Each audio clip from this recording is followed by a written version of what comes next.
자, 엊그제 그 경향신문에 미국이 우리 편이 아니게 될 때라는 논설실장 칼럼이 실렸어요. 서이동입니다. 이름이.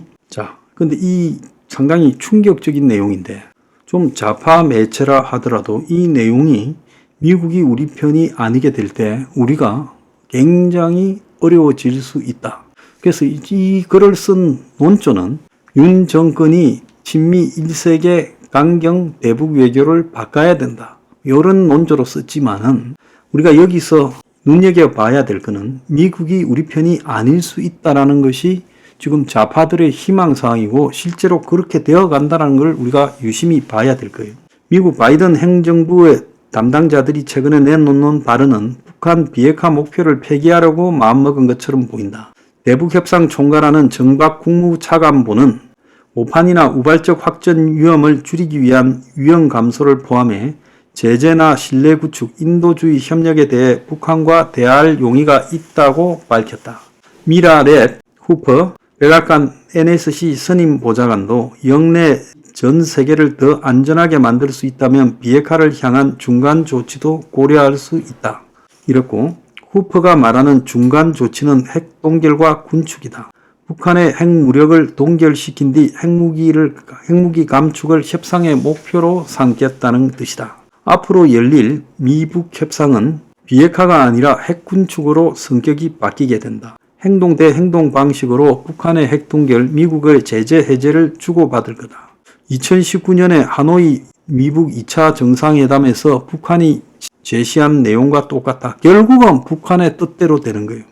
북한과의 핵군축 협상 테이블에 미국이 앉게 되면 그 자체로 북한의 핵 보유를 묵인하는 효과다. 90년대 북핵 문제가 불거진 이후 30년간 미국의 스탠스가 일관적으로 비핵화였는데 코페르니쿠스적인 대발상 전환이다. 중간 조치라고 하지만 최종 목표가 될 가능성이 크다. 공화당 트럼프 진영도 핵 군축에 기울여져 있다. 트럼프 집권 시 국방장관 후보로 거론되는 크리스토퍼 밀러는 핵 군축 협상에 대해 왜 안 되냐 찬성한다라고 말했다. 미국이 진영을 가리지 않고 바이든이나 트럼프나 북핵 현실주의로 수렴하고 있는 것은 러시아 우크라이나 전쟁, 이스라엘 하마스 전쟁, 대만 문제 등 동북아시아의 불안정성이 커지기 때문이다. 미국의 미중 전략과 관련 지어 볼 여지도 있다. 그래서 북미 군축 협상 기간 동안에 북한은 미중 경쟁에서 완충지대 포지셔닝을 취할 걸로 보인다. 협상이 궤도에 올라 일정 수준의 핵 군축 프로세스가 달성되는 데만 최소 수년이 걸릴 거고 북한은 적어도 이 사이에 미중 사이에서 중립을 취하는 척 할 거고 미국은 불리한 그림이 아니다. 바이든 정부의 이완된 대북 태도는 북한과 물밑 교섭 중인 일본의 기회다. 대북 제재 빗장이 헐거워진다면 북일 간의 주고받기 교섭이 탄력이 붙게 된다. 월드컵 남자 축구 대표팀이 예선을 위해 도쿄와 평양을 오가는 요즘 북일 관계는 2018년 한반도 평화국면 초기를 떠올린다. 일본이 납치 문제 해결 방안을 담은 북일 스톡홀름 합의 10주년인 5월을 전후로 모종의 합의가 도출될 가능성도 있다. 자, 일본이 이제 북한하고 미국보다 먼저 또 제재 완화를 하고 붙을 가능성도 있다는 거예요. 자, 이것과 관련해서 충격적인 보도가 하나 나왔지요. 대만의 미군이 주둔 중이다라고 대만 국방장관이 폭탄 발언을 했습니다. 그래서 대만의 중국 본토와 가까운 섬의 금문도를 말하는 걸로 보여요.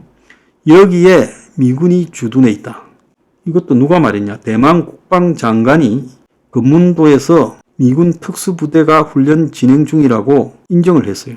자, 군사적 요충지죠. 자, 이거를 인정한 것은 미국의 이중적인 입장에 대해서 대만이 영토 내에 미군 활동을 인정해버린 거예요. 지금 우크라이나에 미군이 있냐 없냐라고 난리지만 실제로 우회적으로 미군이 있겠지요. 대만에 미군이 이 특수화 활동을 하고 있는 것은 무엇 때문에 있겠어요? 중국에 대한 여러 가지 중국에 워낙 가까이 붙어 있기 때문에 이 금문도가 거기서 중국을 탐지하기 위해서가 있는 거 아니겠어요? 그러니까 이제 대만 같은 경우에는 미국이 원하지 않는 사실을 국방장관이 폭로해버린 겁니다. 그러면서 미국의 발목을 잡기 위한 일종의 메시지를 던진 거예요.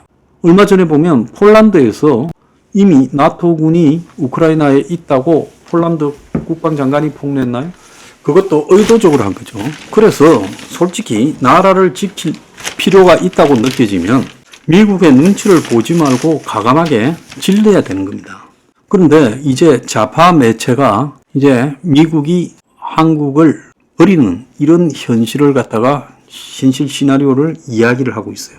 그런데 오늘 보면 중앙일보에 두 국가론이 대남 적화 노선 폐기가 아니다. 두 국가론이 대남 적화 노선 폐기가 아니다는 칼럼이 실렸어요. 최근에 북한이 한국을 남조선이라 하지 않고 대한민국이라고 합니다.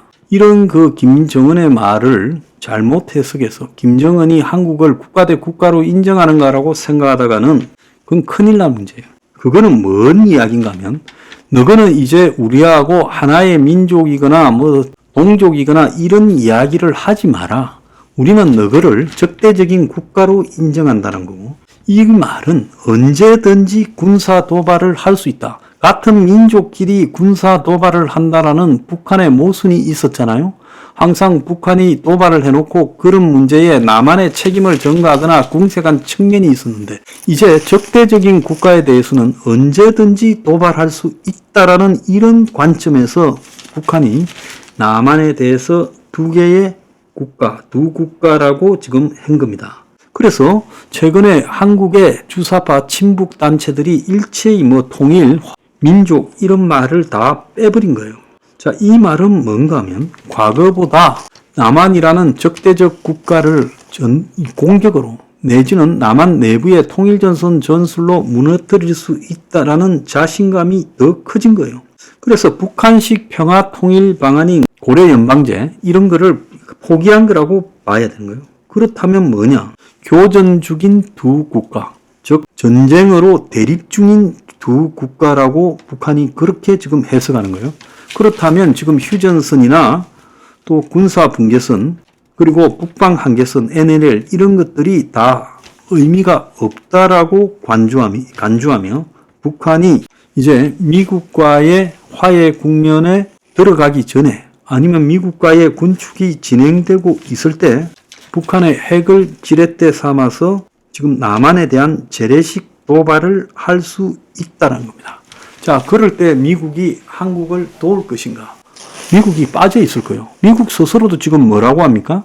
지금 미국의 국방부 장관 내정자로 거론되는 밀러라는 사람이 이제 재래식 군사력은 한국이 알아서 북한을 상대해라. 28,500명의 미군이 한국에 꼭 주둔할 필요가 있는지 의문이라고 말을 하고 있잖아요. 그래서 점점 이제 우리가 현실에 눈을 뜨고 이제 미국의 눈치를 보지 말고 질러야 될 때가 됐다는 거예요. 좌파처럼 북한을 달랠 게 아니라 좌파의 주장처럼 미국의 눈치를 보지 말고 질러야 될 때라는 거예요. 그렇지 않고 이렇게 가다가는 큰일 날 수 있다는 거예요.